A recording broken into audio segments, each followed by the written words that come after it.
चलो भाई 19मो दाखलो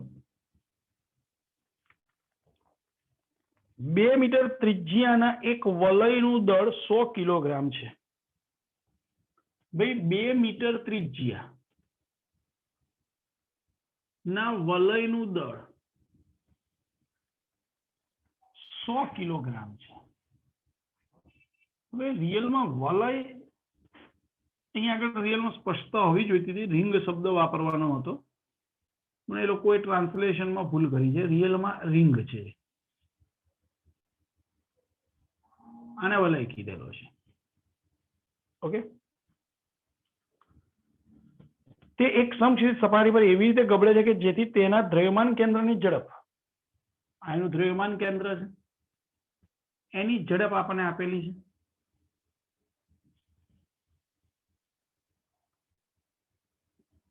20 સેન્ટીમીટર પર સેકન્ડ 20 સેન્ટીમીટર પર સેકન્ડ that means 0.2 મીટર પર સેકન્ડ ચલો તો તેને રોકવા માટે કેટલું કાર્ય કરવું પડે ભાઈ રોકવા માટે કેટલું કાર્ય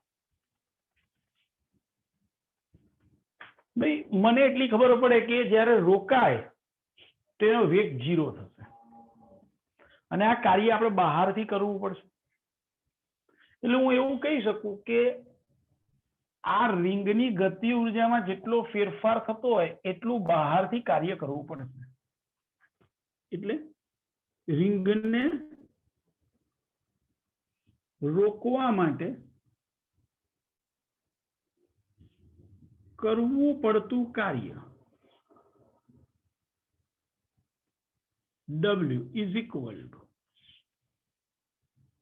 રિંગની ગતિ ઉર્જામાં થતો ઘટાડો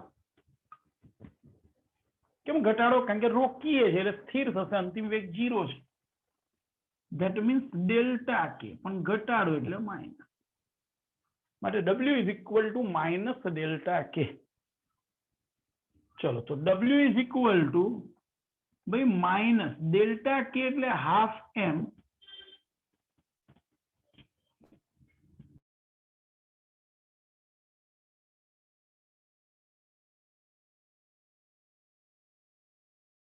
v0 સ્ક્વેર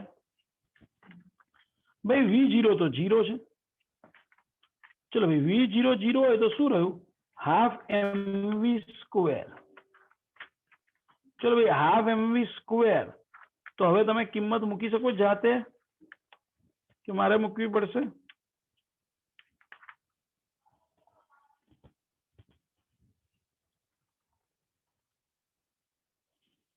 અહીંયા તમે એવું કહી શકો ખરા કે સાહેબ ગતિ ઉર્જા એટલે અહીંયા રેખીય ગતિ ઉર્જા અને ચાક ગતિ ઉર્જા બંને આવે ને યસ આપણે એવું લખવું પડશે માઇનસ ડેલ્ટા કે બરોબર આ માઇનસ ઇન્ટુ બ્રેકેટ અંતિમ ગતિ ઉર્જા માઇનસ પ્રારંભિક ગતિ ઉર્જા ચલો ભાઈ માઇનસ કે પણ અંતે તો સ્થિર થઈ જાય છે શરૂઆતમાં એનો વેગ v0 બસ 20 સેન્ટીમીટર પર સેકન્ડ છે અંતિમ વેગ એનો 0 છે આ ફાઇનલ આ શરૂઆતના વેગને vi કહી દઈએ તો આ kf તો 0 છે માઇનસ માઇનસ પ્લસ ki કારણ અંતિમ વેગ vf બરોબર 0 છે ચલો તો હવે ki શું આવશે हाफ mvi स्क्वेर रेखीय गति ऊर्जा वत्ता half i omega i square चलो भाई half common mvi square m ना m i भाई रिंगनी जड़त्वनी चाकमा શું થશે તો રિંગની જડત્વની ચાકમાત્રા mr સ્ક્વેર અને આ ઓમેગા i સ્ક્વેર m ના m હવે આપણને ખબર છે r² ઓમેગા સ્ક્વેર એટલે તો v². That means half mvi² વત્તા mvi². કારણ તો કે r ઇન્ટુ ઓમેગા બરોબર v. આ એનું રીઝન. ભાઈ હાફ mvi² વત્તા mvi² એટલે 2mvi². That means w is equal to half into 2mvi². ભાઈ આ 2 તો cancel. That means is equal to mvi².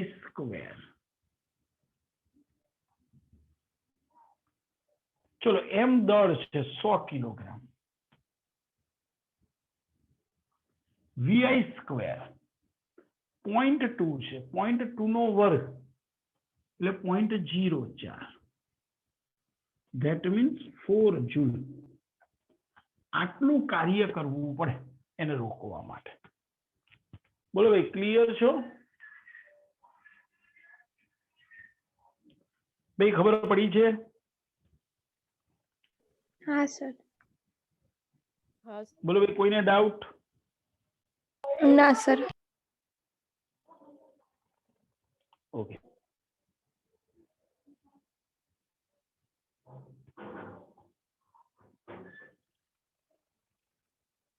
ચલો એના પછીનો દાખલો જોઈએ.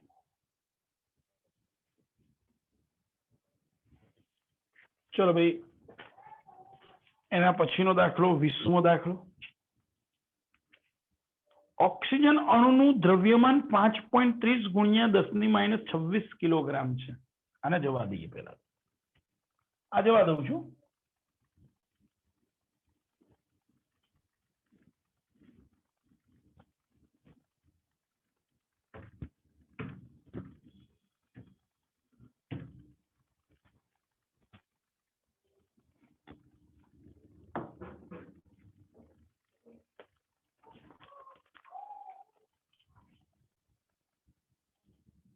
ચલો ભાઈ, 20મો દાખલો 7.20 એટલે કે 20મો દાખલો.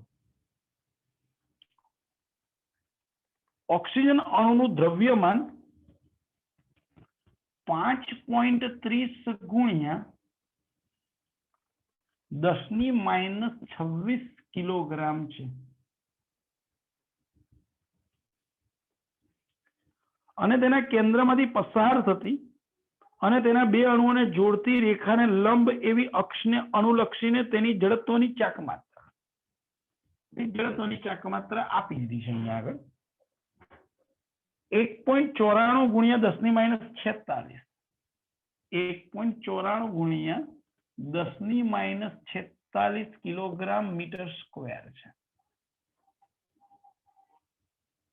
ધારો કે કોઈ ગેસમાં આવા અણુની સરેરાશ ઝડપ 500 મીટર પર સેકન્ડ છે. ભાઈ સરેરાશ ઝડપ આપી છે 500 મીટર પર સેકન્ડ છે.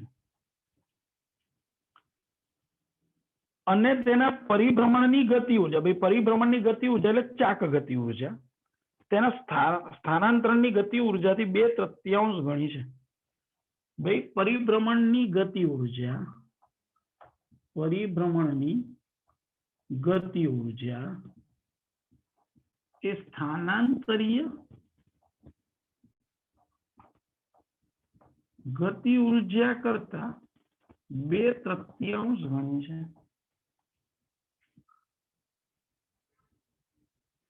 તો અણુનો સરેરાશ કોણીય વેગ શોધો, એટલે કે ઓમેગા શોધવાના છે. આ સિમ્પલ પ્રશ્ન થઈ ગયો.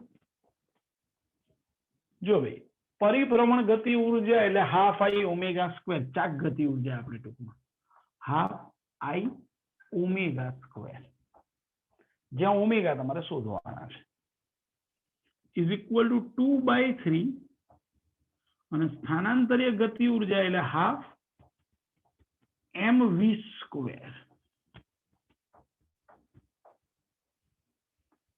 જો બંને બાજુ હાફ કેન્સલ,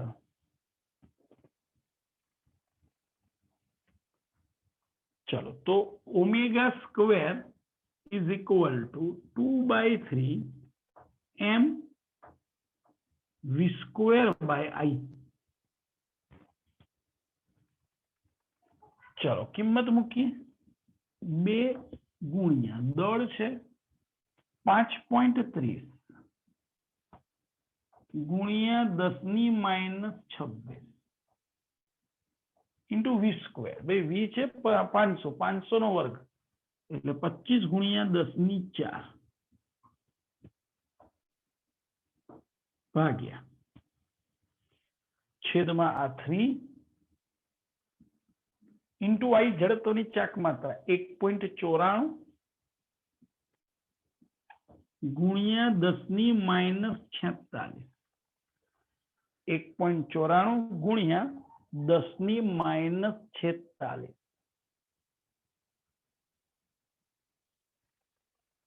चलो भाई आनु सादु रूप तमारे आपवू पड़शे।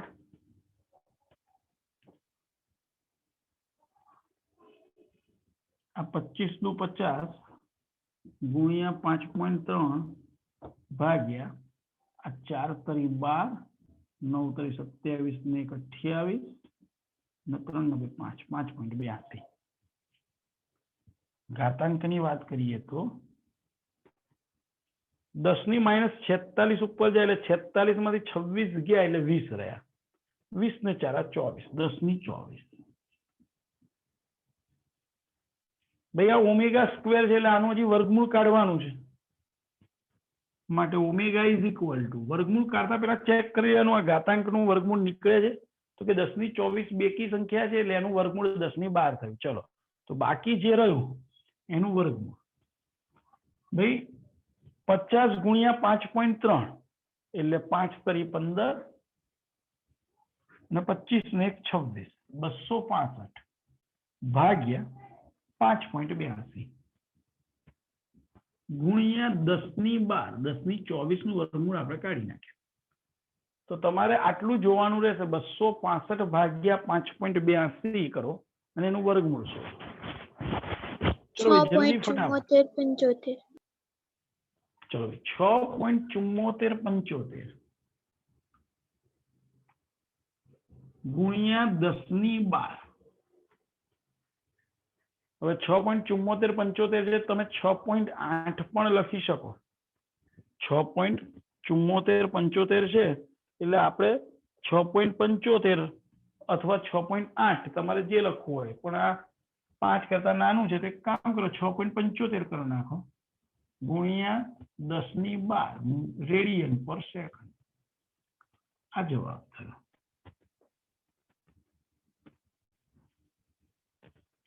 आ प्रकारना एमसीक्यू छे ने तमने आपणे नीट अने जेडबलई माटे काम लागशे। आ બધા एमसीक्यू માં પૂછાય।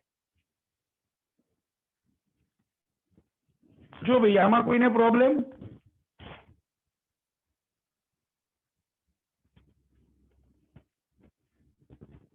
बोलो भाई खबर पड़ी गई है? हाँ सर। हाँ चलो सर तो एना पछीना प्रश्न पर જોઈએ तो પછી આનો હું જવાબ દઉં છું પહેલા। चलो भाई 21મો क्वेश्चन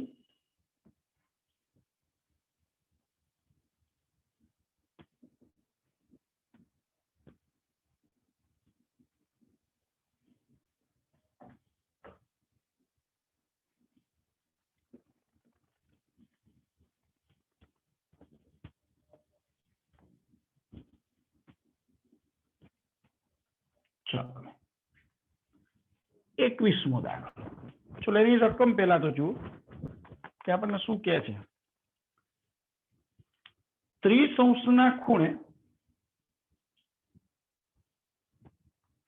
30° ખૂણે નમેલા એક ઢળતા પાટિયા ઉપર એક નક્કર નળાકાર ગબડીને ઉપર તરફ જાય છે।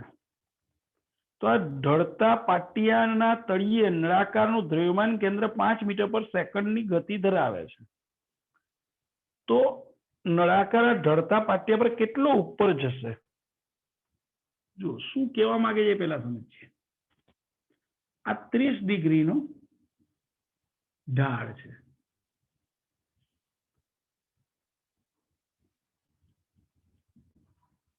અહીંયા આગળ એક નક્કર નળાકાર મૂકેલો છે.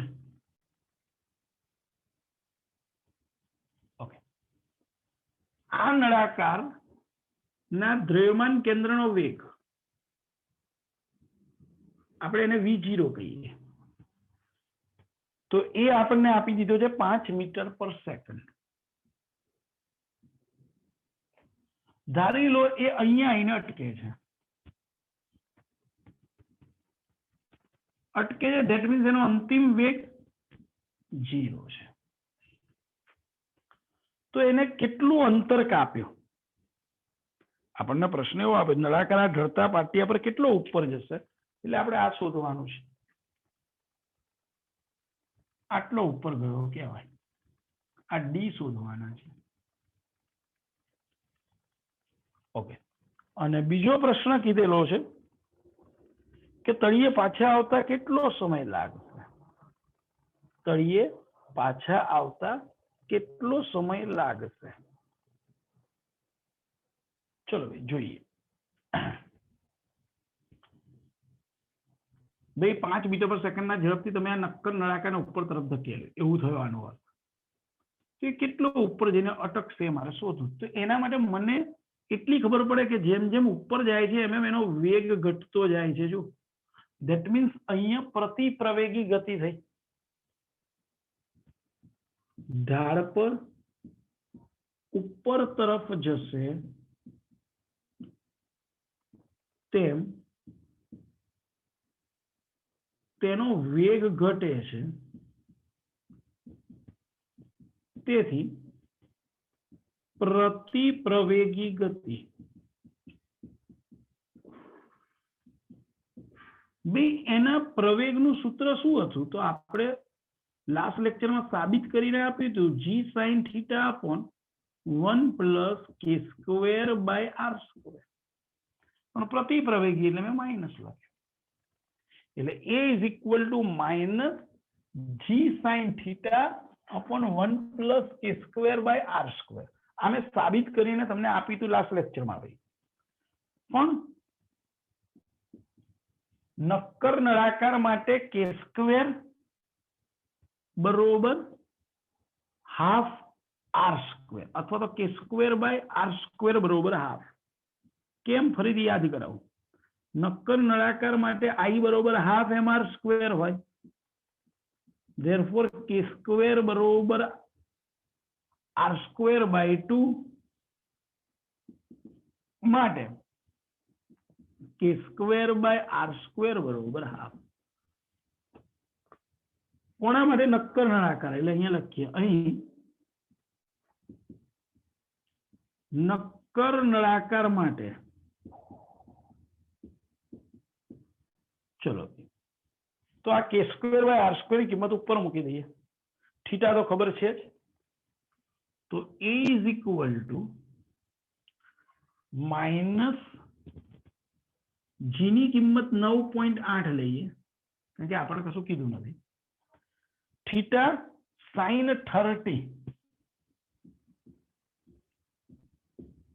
upon 1 plus k square by r square ની જગ્યાએ half. That means minus 9.8 sin 30 એટલે હાફ upon 1 plus 1 by 2 એટલે 3 by 2. ચલો આ by 2 તો કેન્સલ. તો શું રહ્યું? માઇનસ 9.8 by 3 મીટર પર સેકન્ડ સ્ક્વેર. ચલો પ્રવેગ મળી ગયો. પણ આપણે પ્રવેગ નથી શોધવાનું, આ ડી શોધવાનું છે. તો આપણને ખબર છે કે ભાઈ ડી બરોબર શોધવા માટે સૂત્ર શું? 2ad બરોબર v square minus v0 square. કેમ? કારણ કે સમય નથી લીધો અહીંયા. એટલે 2ad બરોબર v square minus v0 square. ચલો 2m ના એમ એની જગ્યાએ માઇનસ 9.8 by 3 ઇન્ટુ ડી. ભાઈ v તો 0 છે, v0 છે 5 એટલે માઇનસ 5 નો વર્ગ એટલે 25. જો પેલા તો બંને બાજુથી માઇનસ માઇનસ પ્લસ, તો ડી બરોબર શું થશે? આ 3 ઉપર ગયા એટલે 25 તરી 75 ભાગ્યા ભાઈ આ 9.8 ગુણ્યા 2 એટલે 19.6 75 ભાગ્યા 19.6 મીટર એપ્રોક્સિમેટલી તમે 20 લખી નાખો તો ચાલે, પણ આપણે અહીંયા કેલ્સી રાખીએ છે તો તમે ગણી શકો 75 ભાગ્યા 19.6 કેટલા થાય?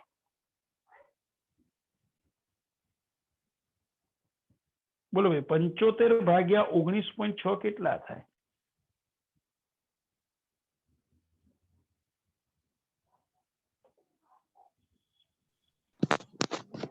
3.8265 3.8365 બરોબર ને? 3.8265 ઓકે, ધેટ મીન્સ 3.83 પણ તમે લખી શકો. ચાલો ભાઈ, તો એ કેટલો ઉપર જશે? તો કે 3.83 મીટર સુધી ઉપર જઈને અટકી જશે. ચલો, પહેલો જવાબ કમ્પ્લીટ. હજી બીજો પ્રશ્ન કીધેલો છે તમને કે ભાઈ એ ત્યાંથી પાછો આવશે, હવે અહીંથી અટકી ગયા પછી એમ પાછો આવશે, તો અહીંયા જવા માટે t1 સમય લાગ્યો, તો પાછો આવવા માટે પણ t1 સમય જ લાગશે ને, એટલે ટોટલ સમય થશે 2t1. એટલે આપણે એ સ્પષ્ટતા કરીએ. નળાકારને ઢાળ પર ડી અંતર કાપતા લાગતો સમય t1 હોય તો પાછો તળિયે આવતા લાગતો સમય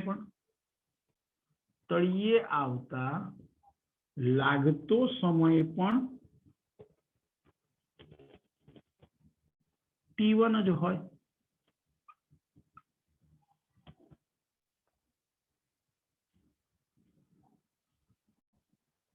ચલો, તો કુલ સમય આપણને માંગ્યો છે.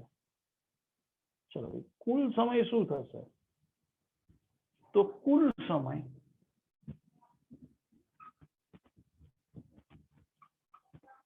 Capital T is equal to 2t1.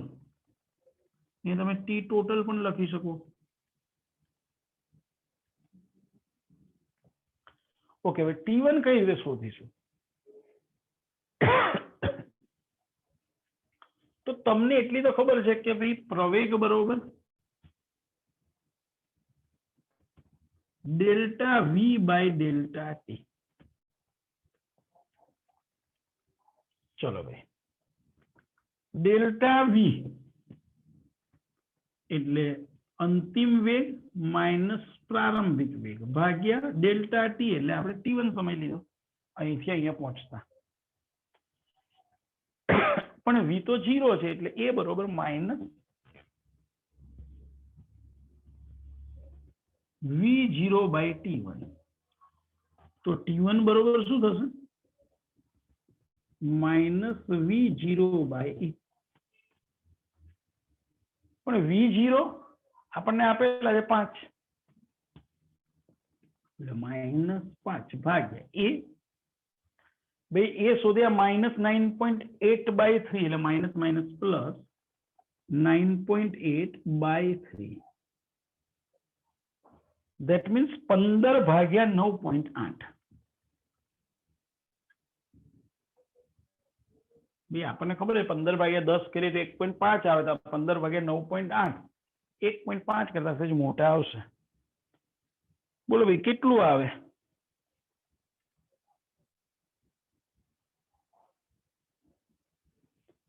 પંદર ભાગ્યા 9.8 કેટલા થાય ભાઈ? 1.53 1.53 second.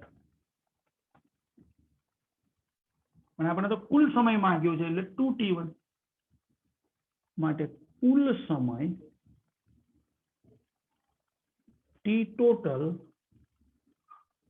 is equal to 2t1 એટલે 2 ગુણ્યા 1.53 that means 3.06 સેકન્ડ આ જવાબ. બોલો ભાઈ, ક્લિયર છો?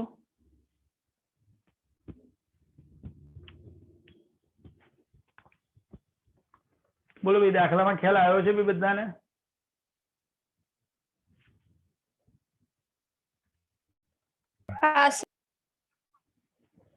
આ સાથે આ ચેપ્ટર ના દાખલા કમ્પ્લીટ.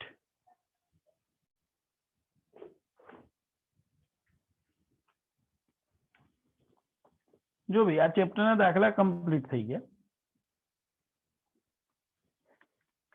લખો પ્રશ્ન.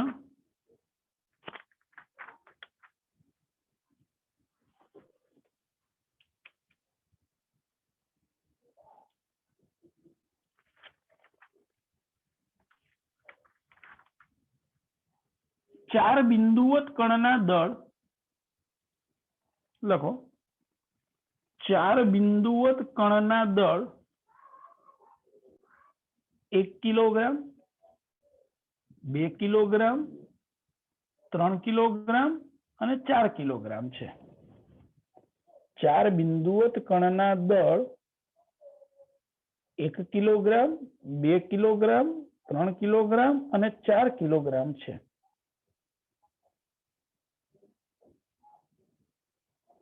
તેમને એક વજન રહિત સળિયા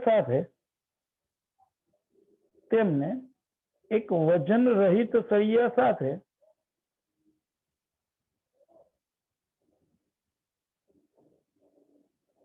આકૃતિમાં દર્શાવ્યા પ્રમાણે જોડેલ છે.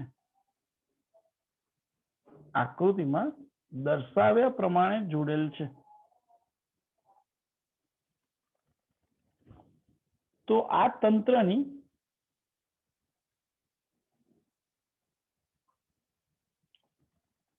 AB અક્ષને અનુલક્ષીને જડત્વની ચાકમાત્રા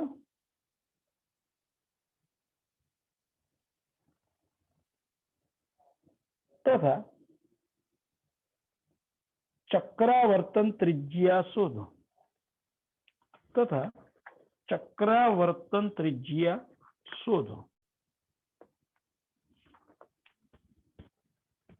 ભાઈ, રકમ લખાઈ ગઈ છે બધાને?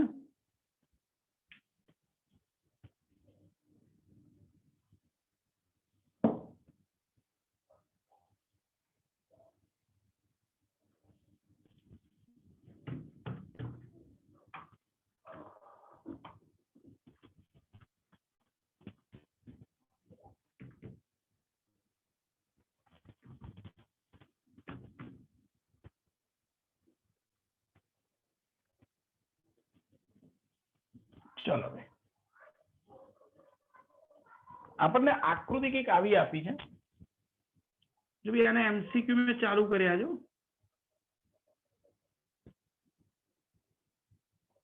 આવી એક આકૃતિ આપી દીધેલી છે. આ AB છે.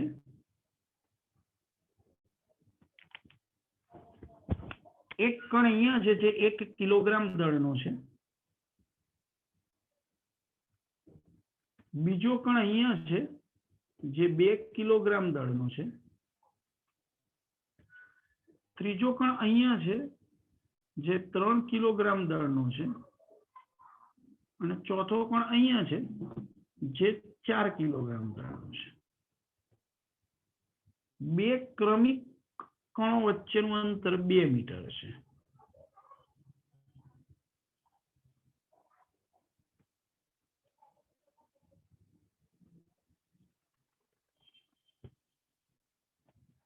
આવું આપેલું છે.